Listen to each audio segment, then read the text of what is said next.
J'étais impressionné parce que j'ai dû avoir 4 entretiens. Enfin, j'ai vraiment eu l'impression que c'était une machine, une grosse machine dans laquelle je mettais les pieds.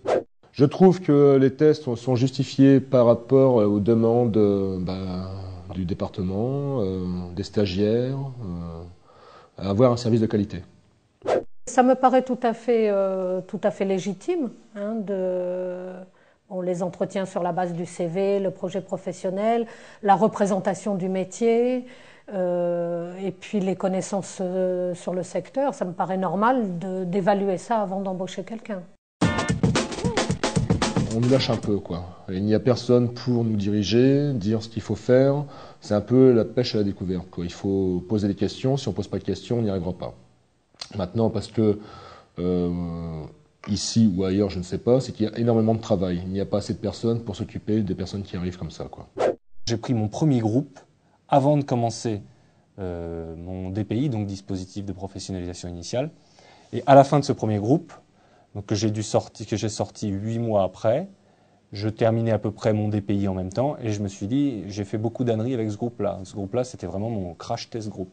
Je pense que pour accueillir les formateurs d'une meilleure manière, pour qu'ils soient mieux immergés, mieux intégrés, il faudrait peut-être qu'il y ait vraiment une sorte d'accompagnateur, un tuteur, un ancien formateur qui puisse indiquer les différentes ressources qu'on peut trouver, tous les aspects pratiques du centre. Je pense qu'avoir un formateur référent dans son centre, qu'on puisse aller voir une fois, 2 fois, 3 fois par semaine, lui poser une question quand on a une question, quelqu'un en qui on puisse avoir confiance et parler de ses problèmes de jeunes formateurs, je pense que vraiment ce serait rassurant et puis ce serait bien même pour les stagiaires. Ça éviterait certaines dérives. Nous, pour les agents de restauration, là je suis en train de former les agents de restauration, il n'y a rien pour les agents de restauration. C'est-à-dire qu'il n'y a aucun support, c'est à nous de nous débrouiller tout seuls, quoi. Avec les collègues, informatique, recherche, organisation, il n'y a rien. Pour les cuisiniers, oui, il y a quelque chose, mais pour les agents de restauration, il n'y a rien. Donc on est obligé de tout faire, quoi. Adapter notre formation, notre pédagogie par rapport à ce public-là aussi. Donc il y a cette partie accompagnement. Et puis, au-delà de ça, au-delà des stagiaires, il y a les différentes fonctions du formateur, la validation des acquis, travailler sur de l'ingénierie, qui font partie aussi des compétences qu'on développe petit à petit.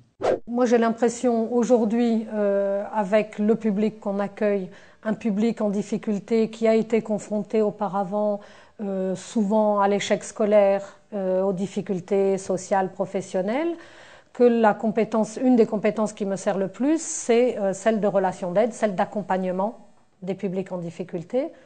Par contre, en formation continue, il y a lieu de mettre en œuvre d'autres compétences. D'abord des compétences d'ingénierie pour créer la formation en réponse à la demande du client. Des compétences de conseil aussi, hein. La frontière à ce moment-là entre le formateur que je suis et le conseiller étant quelquefois assez ténue, hein.